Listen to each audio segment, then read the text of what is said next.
So this model has led to a number of different questions. One of them that we're really struggling with, or I am struggling with, is why these are heterodimers. There's really no reason from what I've told you so far, yet they are. Is this system deregulating cancer? All of these have oncogenes or tumor suppressors, that is, these pathways. So we might imagine there would be one here, but we have yet to find that. And then what is likely, I think, the most interesting question, what is the amino acid sensor and where is this sensor? So we don't know what it is, but we're starting to think where it is. We know where it is. And that's because in the last year, we identified another complex that goes by this name, regulator. Many people snicker when they hear that name, but that's what we ended up calling it. This is a heterotrimeric complex. It's also essential for the activity of this pathway and is also on the lysosomal surface. As soon as we purified this, we knew it had to be part of the TOR pathway because there actually is a mutation found in people that partially decreases the level of expression of one of the proteins of the regulator. And this is a family that has this mutation. These are 4 children from a large consanguineous family. And they came to clinical attention because they had immunosuppression, which sort of piqued our interest because rapamycin is an immunosuppressant. But what really got our interest is that if you look at the growth curves for these children, they're all incredibly small. So they're all at the 3 to 5% in size. And of course, the TOR pathway is a growth regulator pathway. In addition, you'll notice that they're actually quite young looking. So this boy here is 18, and he certainly does not look 18 in this picture. And so again, these sort of anti-aging effects were interesting. And so we went on to show that the regulator is a key part of this pathway. It actually is a scaffold that holds the rags on the lysosomal surface. And so the picture then that's emerging is that amino acids have a special role. I'm sorry, that lysosomes have a special role in this pathway in amino acid sensing. And this was quite controversial when we first proposed it. But I think in retrospect, it makes quite a bit of sense because autophagosomes, of course, fuse with lysosomes and to release their contents there, and amino acids are processed there. TOR is a regulator of autophagy, so it might make sense to have it at that location to sense the products of autophagy. In yeast, amino acids are stored in the lysosome. And so we're operating on the idea that in response to amino acid levels, some feature of lysosomes changes that then is transmitted as an amino acid sensing mechanism to the TOR pathway. Now, one could ask, well, where exactly are amino acids sensed? We know they're not sensed on the outside, but it's actually very hard to decipher, are they sensed on the outside of the lysosome, are they sensed in the inside of the lysosome when you're working with intact cells? So there are really 2 obvious places, on the outside or inside, and all of these proteins, despite the way they're shown here, are attached to the outside of the lysosome. They're not transmembrane proteins. So to get at this, we've recently developed an in vitro system where we can study this. We can take purified lysosomes, purified mTORC1, mix them in vitro, add amino acids, and observe this translocation. And one important thing this tells us is that everything for sensing is contained within lysosomes, because we can get very highly pure lysosomes, of course not 100% pure. So we've gone on now to test a couple of hypotheses using the system. I'll give you just a little summary of this. So you could ask, well, does the membrane actually even matter? Right? So do you need this? And it turns out you do. If you dissolve it or you make holes in it, a variety of ways, you have no more amino acid sensing. Do you need amino acids in the inside? You do, and there's a number of ways that we have tested this, so they have to get in to be sensed. Do you need the vacuolar ATPase, which makes the proton gradient that characterizes lysosomes? And the answer there is yes. The odd part, though, is you actually don't need the proton gradient itself. So you need the VATPase, but not the product, or at least the known product of the VATPase. And so we're operating on the idea that there's an inside-out amino acid sensing mechanism that requires this complex in a way that does not require its sort of known output. And so we're obviously chasing this down and trying to use this system to figure out exactly what the sensor might be and what exactly might be sensed. Okay, I'm going to shift gears here a little bit to what you might associate as being more traditional cancer metabolism work. And I've started here with, again, a slide that's reminiscent of what Matt showed you on the Warburg effect. And I won't go into at all the Warburg effect at all. And of course, this is likely the origins of this field. But I'm just showing you this to say that when we decided to work on cancer metabolism, what we knew is that we did not want to work on the Warburg effect. That was our #1 conclusion, because there's really too many people working on this already and doing too much good work. Luckily, as Matt showed you, there's a lot of other pathways that you can see here. We spent quite a bit of time sort of identifying genes onto this pathway. We have come up with about 2,800 metabolic enzymes as well as transporter genes. I think I showed this in a talk that Craig Thompson was at, and he got upset. He said there's actually 4,500 of them, so maybe he'll show us later on. But any way you slice it, this is a remarkably large fraction of the genome, if there's around 22,000 genes. And we've been pursuing very basic questions around these pathways. So we want to know which of the metabolic genes and pathways are needed for cancer cells to proliferate and survive. That is just the parts list. And we want to know this in vivo. We want to know it in vitro. We want to know it versus different genotypes. And the approaches we're taking are also quite clean slate approaches, either genomic approaches, looking at amplifications, deletions, gene expression patterns, and most importantly, loss of function screens, usually RNAi screens, but also increasingly haploid cell screens. So I'm going to tell you a little pilot screen that we've done that was intended to sort of test out the approaches, but at the end actually gave an interesting story. And so Rich, who started this work, did a bioinformatic analysis in breast cancer for genes that fit a number of different categories, for example, found in breast cancer or in any cancer versus normal or associative stemness. And you can quibble about whether these categories make sense, but this is actually what was done. And he basically crossed these gene sets and came up with a set of 133 genes that we thought could be enriched for genes that were important in breast cancer tumorigenesis. And so we generated RNAi libraries against all of these genes. These are lentiviral shRNA libraries.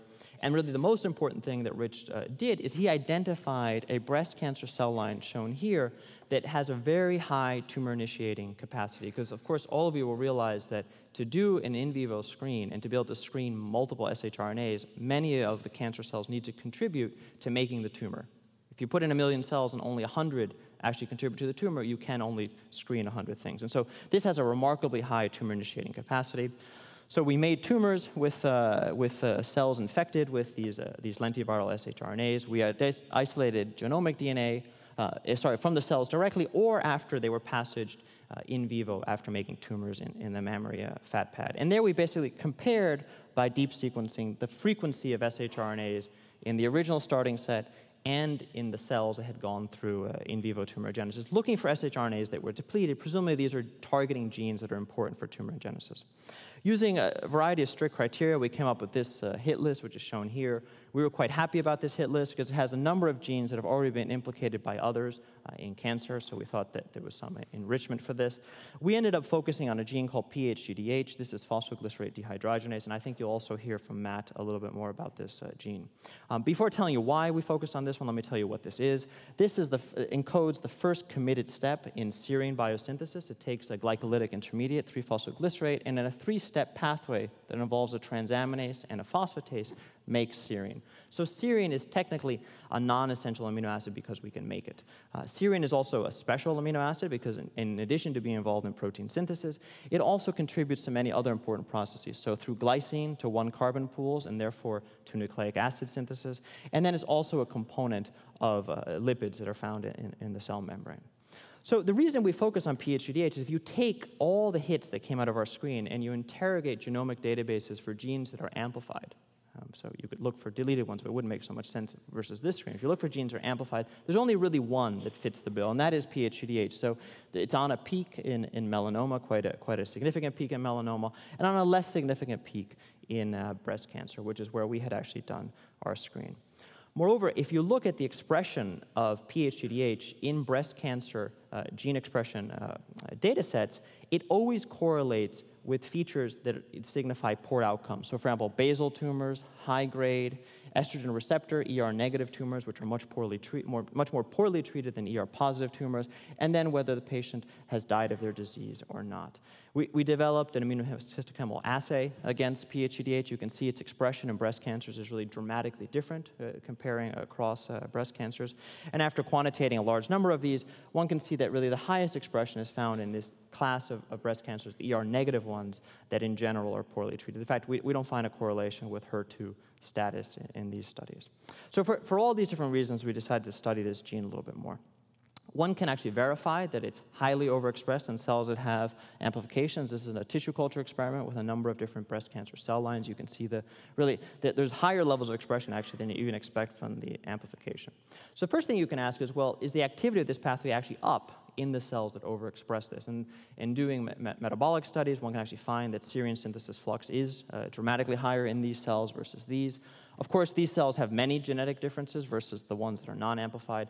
And you can show that simply adding the cDNA for PHGDH to these cells converts them to having the same levels of serine synthesis flux than the ones that have the amplification. So PHGDH is really rate limiting for serine synthesis in cancer cells, which actually is different than what's thought in normal tumors, where the last step of the pathway is thought to be rate limiting. Okay, so you can then ask, well, do the cells that have the amplifications actually care about having this? And by using RNAi, you knock down this gene. You can see there's a dramatic effect on cell numbers and cells that are amplified. This is actually quite a dramatic effect on sort of morphology of the cells. You can see the cells look quite healthy with the knockdown. However, it does not appear to be apoptosis. We've tried to measure that, so we don't know the type of death that happens here. In cells that are non-amplified, actually, they're quite not affected by the loss of PHGDH, the low expression that they have. Now, many of you will already be thinking that this is a little bit strange because these are cells that are growing in tissue culture media, which of course has many, many nutrients, including many amino acids, and most common media has serine in it. And so here I'm telling you that a pathway that makes serine is essential in cells that are growing in the presence of serine, which doesn't intrinsically make so much sense. This is actually the case, though. Here, this is a similar experiment done in media that has 1x concentration of serine. We said, well, maybe there's not enough serine. Maybe it's sort of a partially essential amino acid. It's not the case. If you give them more serine, nothing happens. We measured serine transport. It's fine. We used cell-permeable versions of serine that can get in through transport-independent mechanisms, and we've shown can fully substitute for regular serine. Yet we cannot rescue this phenotype with serine. So that argues that serine is not the only important thing that this pathway is doing.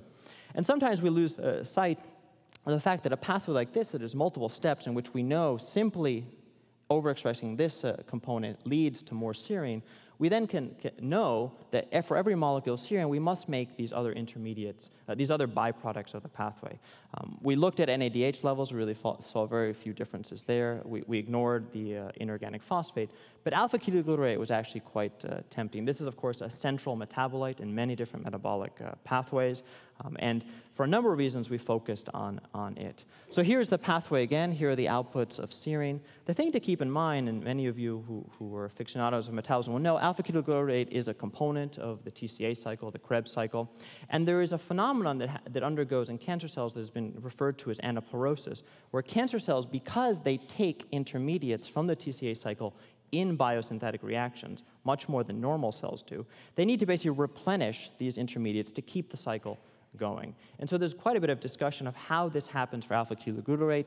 It's known that other transaminases, and this enzymatic step here is a transamination step, these are known to contribute to anaplerosis. And so we examined whether the alpha-ketoglutarate produced here could be significant for going into the TCA cycle. And in data I won't show you, it suggests that about 50% of alpha-ketoglutarate actually in the cells that have this amplification is coming from this pathway. About 10% of the carbon flux going down glycolysis is being deviated down this pathway in cells with the amplifications, while it's only very few percent in cells without the amplification. So we think that these cancer cells then have evolved this mechanism to do anaplerosis, while other cancer cells do different pathways. Okay, just a couple of conclusions in the last few seconds. So I told you a little bit about amino acid sensing by the TOR pathway. For us, it's been a really important conceptual step to understand what's the key signaling event in amino acid sensing, which is this translocation event. We also are excited about this sort of inside-out amino acid sensing mechanism, although we don't know what the sensor is. And then the second part, I told you about PHGDH, which turns out to be amplified in a fraction of breast cancers and may serve as a drug target in those types of breast cancers. And lastly, we think this pathway serves an unappreciated role in contributing to alpha-ketoglutarate anaplerosis through the TCA cycle.